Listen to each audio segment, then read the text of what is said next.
नेपाली बृहत शब्दकोश नै विभेदकारी भएको गुनासो, आदिवासी जनजाति र दलितका थरलाई आपत्तिजनक विशेषणका रूपमा प्रयोग। माओवादी केन्द्रका अध्यक्ष पुष्पकमल दाहाल र नेपाल समाजवादीका अध्यक्ष बाबुराम भट्टराई एकताका लागि सहमति नजिक, कङ्ग्रेसमा कोइराला समूहको असन्तुष्टि बढ्दो। लोकसेवा आयोगका परीक्षा रोकिँदा झण्डै 80,000 परीक्षार्थी अन्यलमा 3 वर्षदेखि परीक्षा नहुँदा दीर्घकालीन असर पर्दै गएको सरकारवालाको भनाई। रुसको कब्जामा रहेको जापोरिजिया आणविक केन्द्रबाट सैन्य क्रियाकलाप भए जवाफी आक्रमण गर्ने युक्रेनी राष्ट्रपति जेलेन्स्कीको चेतावनी, आणविक दुर्घटनाको जिम्मा पनि मस्कोले लिनुपर्ने चेतावनी। र इङ्ग्लिस प्रिमियर लिग फुटबलको पछिल्लो खेलमा म्यान्चेस्टर सिटी र आर्सेनल विजय, म्यान युनाइटेड ब्रेन्टफोर्डसँग पराजित। नमस्कार, कान्तिपुर डायरीका साथमा साथी रमेश र म दिवा। अब समाचार विस्तारमा। नागरिकतामा अपमानजनक नाम राखेर नागरिकलाई होच्याएको विषय सच्याउन गृह मन्त्रालयले माथत कार्यालयहरूलाई परिपत्र गरेको छ। तर नेपाल प्रज्ञा प्रतिष्ठानले नै प्रकाशन गरेको नेपाली बृहत शब्दकोशमा कतिपय आदिवासी जनजाति र दलितका थरलाई आपत्तिजनक विशेषणका रूपमा प्रयोग गरिएको छ। 2040देखि यता शब्दकोश 10 पटक संशोधन हुँदा पनि थरकै अर्थमा अनर्थ गरेर भइरहेको अपमान परिवर्तन गरिएको छैन। नेपाली बृहत शब्दकोशको अघिल्लो संस्करणमा कसैलाई घाती, निष्ठुर, निर्दयीका रूपमा अर्थाएपछि सो समुदाय अदालतसम्म पुग्यो। कसै थरको व्याख्या गर्दै शब्दकोशमा लेखिएको थियो, प्राय मासु र दूधको व्यापार गर्ने नेपाली नेवारको एक वर्ग, खड्गी, बगरे, घाती, निष्ठुर, निर्दयी।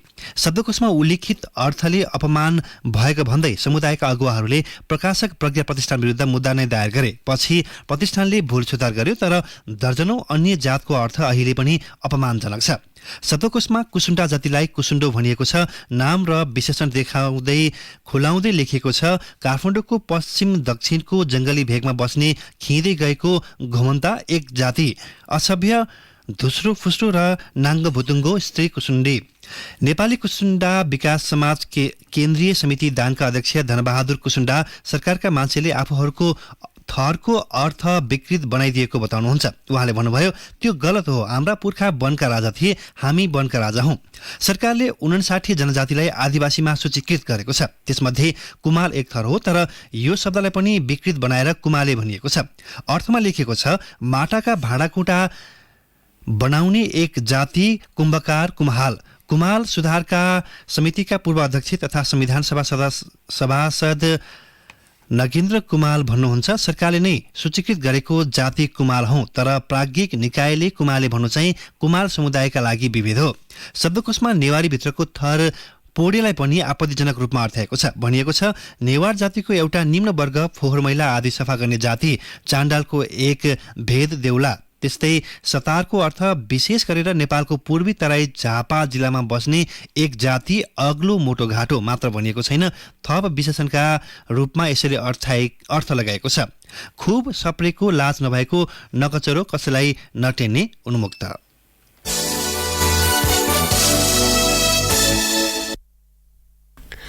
माओवादी केन्द्रका अध्यक्ष पुष्पकमल दाहाल र नेपाल समाजवादी पार्टीका अध्यक्ष बाबुराम भट्टराई निर्वाचनपछि समाजवादी केन्द्र बनाउने रणनीतिसहित साझा चुनाव चिन्ह र घोषणापत्रसहित प्रतिनिधि र प्रदेशसभा निर्वाचनमा भाग लिने सहमति नजिक पुगेका छन्।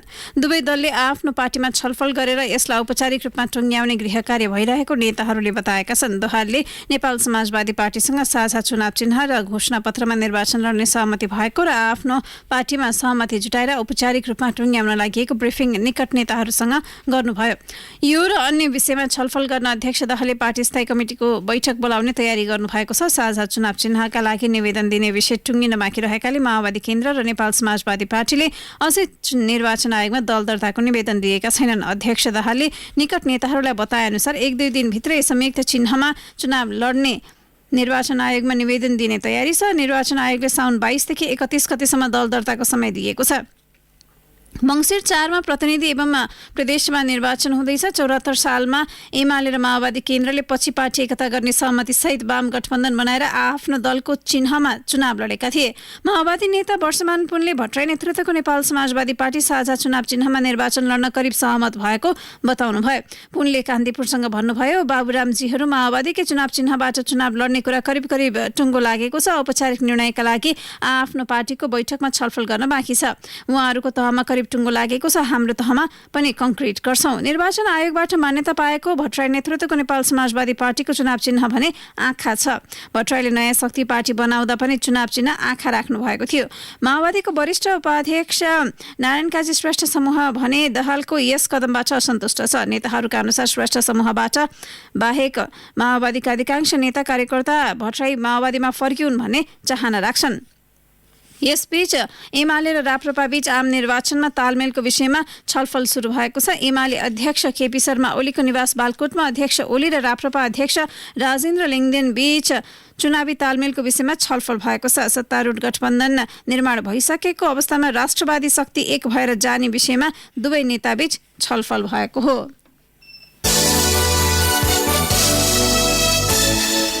कांग्रेस महाधिवेशनमा मुख्य प्रतिस्पर्धी रहेका शेखर कोइराला समूहले सभापति समेत रहेका प्रधानमन्त्री शेरबहादुर देउवासँग प्रदेश र प्रतिनिधि सभामा पार्टीले पाउने सिटबाट 40% भाग माग्ने भएको छ।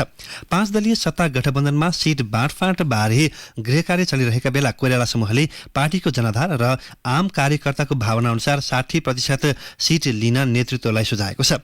पार्टी र सरकार सञ्चालनको मोर्चामा फरक विचार समूहको अस्तित्वलाई स्वीकार नगरी सभापति देउवा एकलौटी ढंगले अघि बढेको निष्कर्ष निकाल्दै कोइराला समूह आफ्नो पक्षका नेता कार्यकर्ताको सुरक्षाका लागि 40% माग अघि सार्ने निचोडमा पुगेको हो।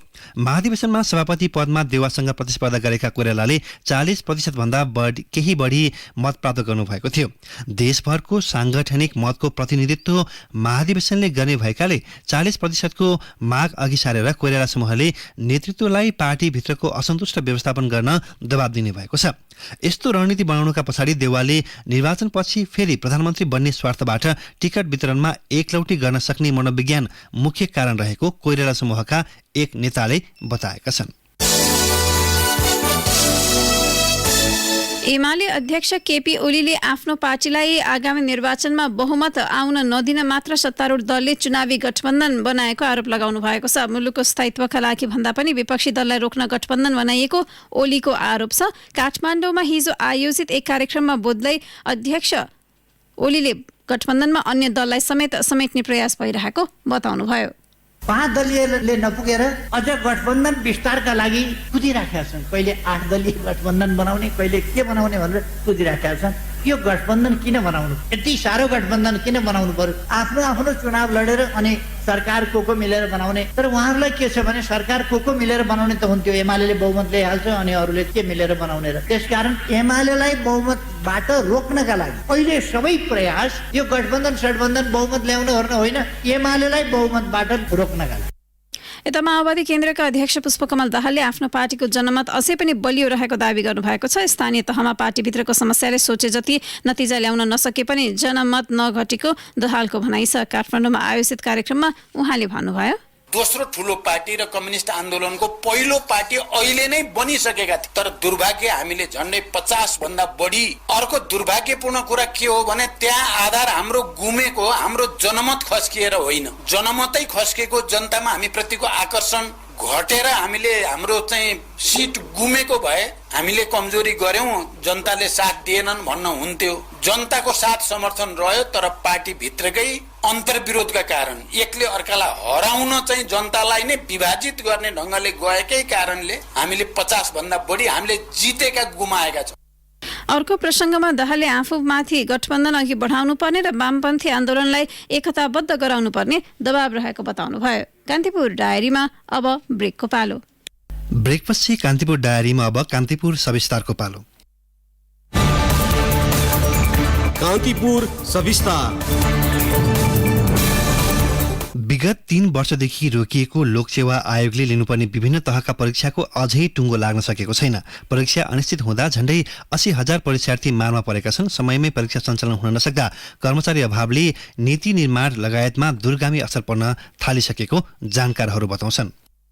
कर्मचारी समायोजन मुद्दा र थरुहट समूहले अघि सारेका मागको विषयमा सुनवाई हुन नसक्दा लोकसेवा आयोग अन्तर्गतका केही तहका परीक्षा तथा नतिजा विगत 3 वर्षदेखि ठप्प छन्। कहिले कोरोना त कहिले सर्वोच्चमा दायर विभिन्न रिटका कारण लोकसेवाको तयारीमा रहेका करिब 80,000 परीक्षार्थी मारमा परेको बताइन्छ। थरुहट समूहले संविधानले व्याख्या गरे अनुरूप कोटा कम छुट्याइएको भन्दै दायर गरेका रिटको सर्वोच्चमा चाङ्ने लागेको छ। यस्तै गत 2076 चैतमा सरकारले प्रशासनिक संघीयता कार्यान्वयन गर्ने क्रममा कर्मचारी समायोजन पूरा भएको घोषणा गर्दै तीनै तहमा 79,000 कर्मचारी समायोजन गर्यो। समायोजनमा गएका कर्मचारीले आफूलाई संविधान र कानून विपरीत प्रदेश र स्थानीय तहमा पठाएको दावी गर्दै सर्वोच्चमा एकपछि अर्को गर्दै रिट दायर हुँदै गएपछि रोकिएका परीक्षा अनिश्चित जस्तै बनेका हुन्। राजपत्राङ्कित द्वितीय श्रेणीको शिक्षा, कृषि तर्फको परीक्षा तथा तृतीय श्रेणीको शाखा अधिकृत र मेकानिकल इन्जिनियर तर्फको परीक्षा विगत 2 वर्षदेखि हुनै सकेको छैन। यस्तै तृतीय श्रेणी अन्तर्गत 2077-78 मा पहिलो तहको परीक्षा भएर दोस्रो तहको परीक्षा रोकिएको छ भने राजपत्राङ्कित तृतीय श्रेणीको 2078-79 मा पहिलो चरणकै परीक्षा भएको छैन। नायब सुब्बा तर्फको सबै परीक्षा सञ्चालन हुँदा खरिदार तर्फको परीक्षा गत 2 आर्थिक वर्षदेखि रोकिएको छ। सर्वोच्चको अन्तरिम आदेश अनुसार परीक्षा रोकिएको हुँदा स्थगित परीक्षा सञ्चालनमा केही गर्न नसक्ने आयोगको जवाब छ। रोकिएका परीक्षा सञ्चालन गर्नु आयोगको काबुभन्दा बाहिरको परिस्थितिको कुरा भएको आयोगका प्रवक्ता तोय नारायण सुवेदीको भनाइ छ। उनी भन्छन्, सेवा आयोगले वार्षिक कार्यतालिका अनुसार समयमै परीक्षा कार्यक्रमहरू सञ्चालन गरिरहेको अवस्था चाहिँ हो।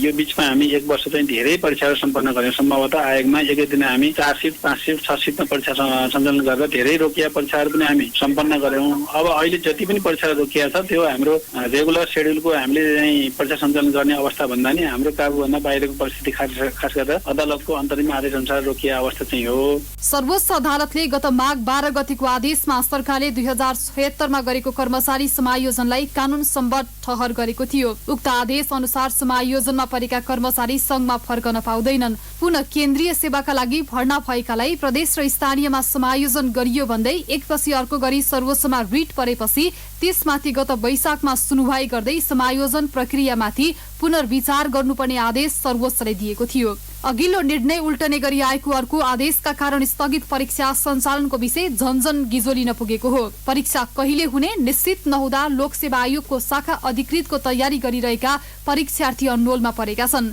लमजुङ घर भई हाल चितवनमा बस्दै आएका सुमन अधिकारी पनि त्यस्तै दुविधामा छन्। परीक्षा रोकेर आफू जस्तै हजारौं परीक्षार्थीको भविष्यमाथि खेलबाड गर्न नहुने उनको सुझाव छ। उनले भने, मोनोटोनस कुरा छन्। कहिले परीक्षा दियो रोकिएको छ अदालतले, है कहिले चाहिँ थारू क्लस्टर, कहिले के क्लस्टर भनेर विभिन्न किसिमका चाहिँ मागहरू गरेर सर्वदलीय मुद्दा परेका छन्। यसले गर्दा मानसिक असर त छ नै, तयारी गरेर बस्ने कि अथवा अब के गर्ने भन्ने दुविधा विद्यार्थीहरूको परीक्षार्थीहरूमा छ, त्यो ममा पनि छ। कर्मचारी समायोजन मुद्दाको विषयमा पछिल्लो समय संवैधानिक इजलासमा सुनवाई भई भदौ 1 गतेका लागि अन्तिम फैसलाको समय तोकिएको छ। भदौ 1 गते यस विषयले निकास पाएको खण्डमा रोकिएका परीक्षा सञ्चालनको बाटो खुला हुने देखिन्छ। लगातार भएको लोकसेवा आयोगको कार्यतालिका प्रभावितले कस्तो प्रभाव पुर्याएको छ त? लोकसेवा आयोगका पूर्व अध्यक्ष उमेश मैनाली भन्छन्, सेवाको कार्यतालिका पुरै प्रभावित भएको स्थिति छ। यसले दुईटा चीज असर पर्ने भयो। एउटा त पद पूर्तिमै असर पर्ने भयो। दोस्रो, यसले लोकसेवा प्रतिको विश्वास छ नि, लोकसेवा प्रतिको विश्वास। क्यान्डिडेटहरूलाई त थाहा हुँदैन यो अदालतले दिएको आदेश हो भनेर। लोकसेवाको कार्यतालिकाहरू यसरी प्रभावित हुँदैन थिए। अहिले अब लगातार प्रभावित भएपछि, वर्षौंसम्म प्रभावित भएपछि लोकसेवा प्रति नै विश्वासको कस्तो हुन्थ्यो भने साउन 1 गते कार्यतालिका आउँथ्यो, यो बेला परीक्षा हुने परीक्षा हुन्थ्यो, यो बेला रिजल्ट हुने भएपछि हुन्थ्यो। यी सबै चिज भताभुङ्ग भए। इच्छा हुँदा हुँदै पनि परीक्षा नहुँदा लोकसेवाको तयारीमा रहेका परीक्षार्थीको मनोबल झन कमजोर बनेको लोकसेवा आयोगका पूर्व सहसचिव लक्ष्मी विलास कोइरालाको बुझाइ छ।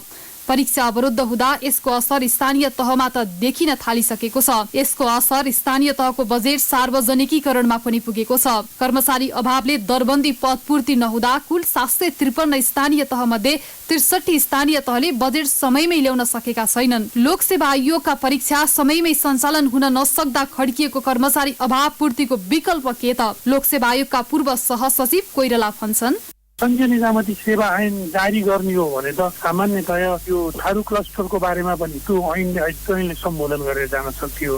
अनि यो समायोजन नमिलेका कर्मचारीहरूको उनीहरूको लाई मर्का परेको कुराहरू सङ्घीय निजामती सेवा ऐनले सम्बोधन गरेर जाँदा धेरै कुराहरू सल्टिन सक्छ। खै यसको दरबन्दी परिपूर्ति नहुँदा के गर्ने त, त्यसको विकल्प छैन भन्ने कुरा नि उठ्न सक्छ। त्यसको विकल्प केही हदसम्म छ। एउटा त जहाँ धेरै कर्मचारीहरू छन् त्यहाँबाट ती रिक्त भएर कामै रोज्न पुगेका अफिसहरूमा कागजहरू गरेर पठाइदिन सकिन्छ। अर्को के छ त भन्दा ती स्थानीय तहहरूले अथवा जहाँ कर्मचारी छैन त्यहाँ चाहिँ अस्थायी कर्मचारी भर्ना गर्न सकिन्छ योग्यता पुगेकाहरू। लामो समयदेखि परीक्षाको टुङ्गो लाग्न नसक्दा नयाँ कर्मचारी आउने वातावरण दुमिल हुन थालेको छ। यसको प्रत्यक्ष प्रभाव नीति निर्माण तहमा देखिन थालिसकेको छ। स्वदेशमै केही गर्ने अभिलाषा बोकेका क्षमतावान तथा सम्भावना भएका व्यक्ति विदेश पलायन हुने जोखिम समेत बढाउने देखिएको छ। वर्षौसम्म लोकसेवाको परीक्षा रोकिँदा यसले समग्र निजामती सेवालाई दीर्घकालीन असर पार्न सक्नेतर्फ धेरैको चिन्ता छ। रेडियो कान्तिपुरका लागि तुलसी अरियाल।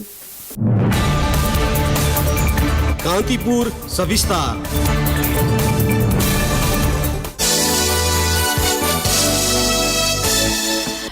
राष्ट्रपति विद्यादेवी भण्डारीसँग प्रधानमन्त्री शेरबहादुर देउवाले भेटवार्ता गर्नुभएको छ। प्रधानमन्त्री देउवाले हिजो साँझ शीतल निवास पुगेर राष्ट्रपतिलाई भण्डारीलाई भेट्नु भएको हो। भेटमा प्रधानमन्त्री देउवा र राष्ट्रपति भण्डारी बीच नागरिकता विधेयक, आगामी निर्वाचन तयारी लगायत विषयमा छलफल भएको थियो। राष्ट्रपति भण्डारीले 2 साता अघि नै संसदबाट पारित भएको विधेयक प्रमाणीकरण गर्नुभएको छैन। प्रमुख प्रतिपक्षी दल नेकपा एमाले सहित राजनीतिक दल र नागरिक समूहले भने सो विधेयक फिर्ता पठाउन माग गर्दै आएका छन्। राष्ट्रपति विद्यादेवी भण्डारीले मोहत्तरी जलेश्वरकी निहारिका राजपूत सोनाली कुमारी सिंहको मुद्दामा कानुन, न्याय तथा संसदीय मामिला मन्त्री गोविन्द प्रसाद शर्मा कोइराला र महान्यायाधिवक्ता खम्बबहादुर खातीसँग चासो राख्नु भएको छ। निहारिकाले शुक्रबार शीतल निवास अगाडि आत्मदाहको प्रयास गरेपछि राष्ट्रपति भण्डारीले हिजो कानुन मन्त्री कोइराला र महान्यायाधिवक्ता खातीलाई बोलाएर जिज्ञासा राख्नु भएको हो। राष्ट्रपतिसँगको भेटका क्रममा मन्त्री कोइरालाले निहारिकाको मुद्दामा फैसला गर्ने धनुषाका जिल्ला न्यायाधीश परशुराम भट्टराईलाई सर्वोच्च अदालत तानेर न्याय परिषदले छानबिन गरिरहेको जानकारी दिनुभयो। भट्टराई विरुद्धको उजुरीमा अनुसन्धान भइरहेको न्याय परिषदका प्रवक्ता मानबहादुर कार्कीले बताउनुभयो, आफूलाई नशालु पदार्थ सेवन गराएर धनुषाका शिवराज श्रेष्ठले बलात्कार गरेको भन्दै निहारिकाले प्रहरीमा जाहेरी दिएकी थिइन्। त्यसमाथि अनुसन्धान गरेर जिल्ला अदालतमा मुद्दा दर्ता भएकामा न्यायाधीश भट्टराईको इजलासले श्रेष्ठलाई सफाई दिएको थियो। कानुन मन्त्री कोइरालाले जिल्ला अदालतको फैसला चित्त नबुझेकाले सरकारले उच्च अदालत जनकपुरमा पुनरावेदन गरिसकेको जानकारी राष्ट्रपति भण्डारीलाई गराएको छ। निहारिकाले आफूमाथि 2076 कार्तिक 6 गते बेलुका धनुषा जनकपुर 4 स्थित शिवराज श्रेष्ठले कोठामा लगेर जबरजस्ती करणी गरेको आरोप लगाएकी छिन्। उनले 2076 फागुन 11 मा प्रहरीमा जाहेरी दिएकी थिइन्। त्यस अघि नै प्रहरीमा दिएको निवेदनमा निहारिकाले श्रेष्ठसँग श्रीमान श्रीमतीको सम्बन्ध रहेको र आफू हक अधिकार दिलाइ पाऊँ भन्ने उल्लेख गरेकी थिइन्। जिल्ला अदालतले निहारिकाले प्रहरीमा दिएको निवेदनलाई आधार मानेर जबरजस्ती करणी भएको पुष्टि नहुने तर बच्चाको हकमा छुट्टै कानुनी उपचारबाट सम्बोधन प्राप्त हुने हुँदा यस मुद्दाको रहमा बोलिरहनु नपर्ने भनेर फैसला गरेको थियो।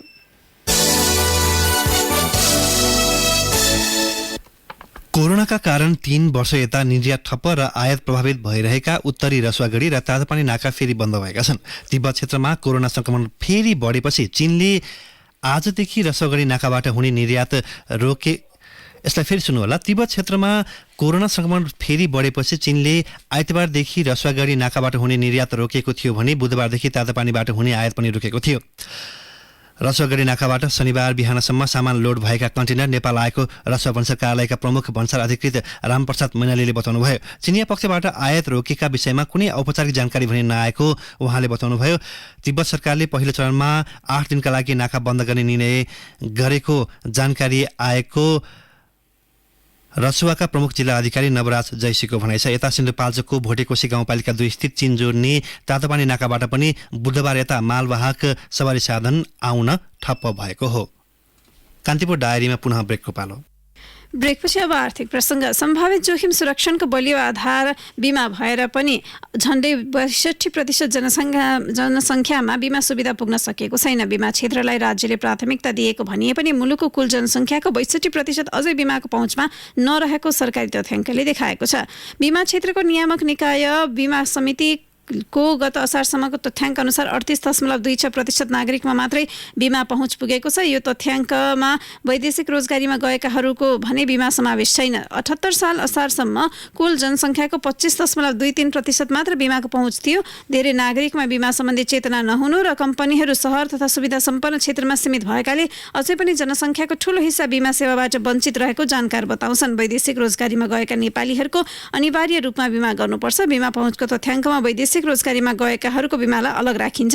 यस्तो बिमालाई हटाउँदा गत असारसम्म कुल जनसङ्ख्याको करिब 38% भन्दा धेरैमा बिमा पहुँच पुगेको छ। तर वैदेशिक रोजगारीमा गएका नेपालीले गरेको बिमालाई पनि समावेश गर्दा गत असारसम्म 41.20% नागरिकमा बिमा पहुँच पुगेको समितिको तथ्याङ्क छ।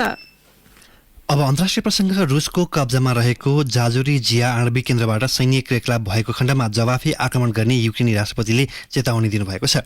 रुसी सेनाले आणविक केन्द्रलाई सैन्य अखडा बनाएको दावी गर्दै राष्ट्रपति भोलोदिमिर जेलेन्स्कीले त्यहाँबाट आक्रमण सुरु भएको खण्डमा आफूहरूले संयमता अपनाउन नसक्ने चेतावनी दिनुभएको हो। जेलेन्स्कीले रुसका तर्फबाट आक्रमण भएको खण्डमा त्यसले निम्त्याउने आणविक दुर्घटनाको जिम्मा पनि मस्कोले लिनुपर्ने जेलेन्स्कीको भनाइ छ। युरोपको सबैभन्दा ठूलो आणविक केन्द्रलाई युक्रेनी प्राविधिकले सञ्चालनमा राखे पनि क्षेत्र भने रुसी कब्जामा छ। गत साता मात्रै सो आणविक केन्द्रमा आक्रमण भएपछि दुवै पक्षले एक अर्कामाथि आरोप लगाएका थिए। अब खेल प्रसङ्ग। इङ्ग्लिस प्रिमियर लिग फुटबलको पछिल्लो खेलमा Manchester City, Arsenal, Brentford, Aston Villa विजयी भएका छन्। म्यान्चेस्टर युनाइटेड पराजित भएको छ। म्यान सिटीले बर्नमाउथमाथि 4-0 गोल अन्तरको जित निकालेको छ। म्यान सिटीका लागि जोस्ताभिल da Silva, Mathias Jensen, Ben Mee र ब्रायन वाइमोले समान 1-1 गोल गरे। म्यान सिटीले बर्नमाउथमाथि शानदार जित निकाल्न सफल भएको हो। आर्सनलले लेस्टर सिटीमाथि 4-2 गोल अन्तरको जित निकालेको छ। एस्टन विलाले एभर्टनमाथि 2-1 को जित निकाल्यो। सिजनको दोस्रो खेल खेलेको म्यान्चेस्टर युनाइटेड दोस्रो खेलमा पनि पराजित भएको छ। म्यान युनाइटेड ब्रेन्टफोर्डसँग गैरातीको खेलमा 4-0ले स्तब्ध भएको हो। म्यान युनाइटेड पहिलो खेलमा ब्राइटनसँग पराजित भएको थियो। यसैगरी गैरातीको खेलमा ब्राइटन र न्यूकासल तथा वुल्व्स र फुलह्यामले गोलरहित बराबरी गरेका छन्। साउथह्याम्पटनसँग लिड्सले 2-2 को बराबरी गर्दै अङ्क बाँडेको छ। अब मौसम सम्बन्धी जानकारी। मुलुकभर आज सामान्य बदलिरहे केही स्थानमा मध्यम वर्षाको सम्भावना रहेको जल तथा मौसम विज्ञान विभागले जनाएको छ। साथै सुदूरपश्चिम प्रदेशका केही स्थानमा मेघ गर्जन चट्याङ सहित भारी वर्षाको सम्भावना रहेको समेत विभागको अनुमान छ। केही बेर अघि 20 डिग्री सेल्सियस मापन गरिएको काठमाडौँ उपत्यकाको अधिकतम तापक्रम आज 29 डिग्री सेल्सियस पुग्नेछ। सूर्योदय बिहान 5:34 भयो भने सूर्यास्त भरे साँझ 6:44 हुनेछ।